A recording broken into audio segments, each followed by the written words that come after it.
नाशिक येथे प्रजासत्ताक दिनी प्रजासत्ताक निर्माते डॉक्टर बाबासाहेब आंबेडकर यांच्या प्रतिमेचा अवमान झाल्याच्या घटनेच्या पार्श्वभूमीवर वंचित बहुजन आघाडीच्या वतीने तीव्र निषेध व्यक्त करण्यात आला आहे.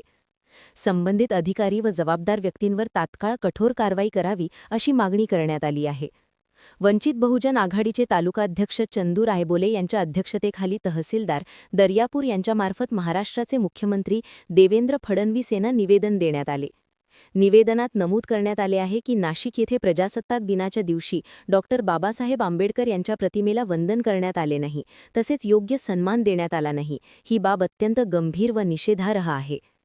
अशा प्रकारच्या घटना सामाजिक सलोखा बिघडवणाऱ्या असून प्रशासनाने दोषींवर तात्काळ गुन्हा दाखल करून कठोर कारवाई करावी. यावेळी जिल्हाध्यक्षा संजय चोरबगार, जिल्हा महासचिव साहेबराव वाकपांजर उपस्थित होते.